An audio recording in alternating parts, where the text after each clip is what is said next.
Hi everybody.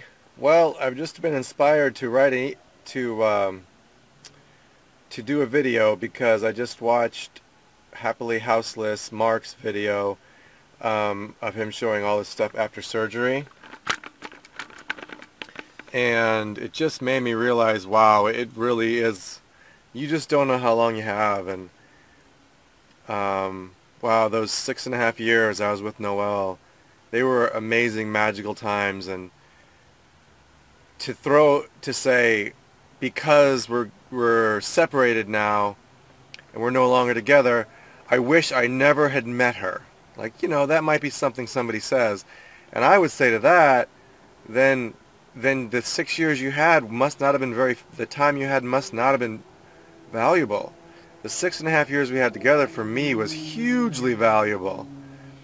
And just the growth, and I'm where I'm at today, sitting in my home right now because of our relationship, and to get there from the bus to the van to the minivan. And wow, I mean, this wasn't really about that, but it's about living your life. I mean, Mark said it the best, and this may not apply to everybody, but it applies to some people. Why are you working at a job to buy stuff you don't need to impress people you don't like?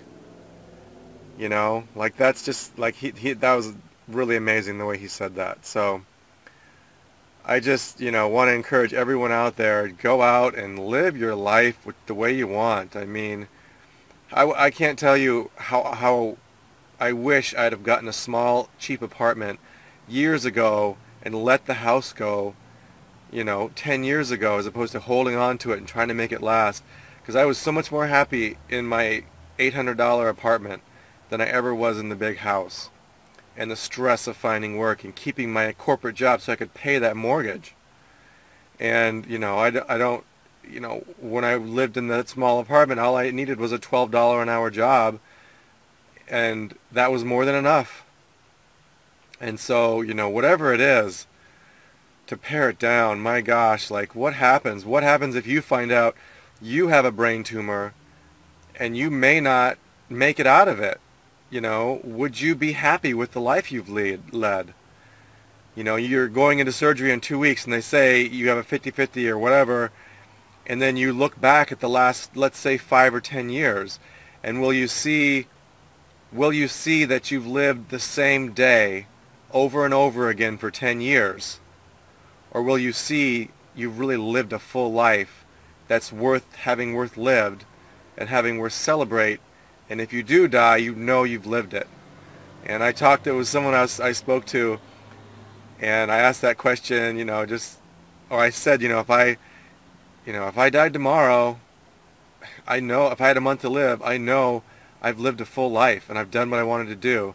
And she said, if I had a week to live, I'd be pissed because I am not doing what I want to do. And it was just, she said it really funny. And so it's like, yeah, wow. Like, what would your perspective be on life if you were going into brain surgery? Like, I'm so glad Mark's better and he's getting better. Like, that's so awesome. And him and his fiance, so cool. I'm just so happy for them. And I just encourage everyone, including myself, because now that my home build is done, I have time to think. Now my brain is slowing down. I'm completely done, and now I have thoughts of and now I'm thinking about the marriage and thinking about life alone, and now I'm having to go through some stuff and realize that I really am happy and just process in a way I haven't had to before. So I just encourage you, whatever your life is, whatever your dream is, do it. Be it, become it, fight for it, because you may not be here tomorrow to do it. Take it easy, everyone.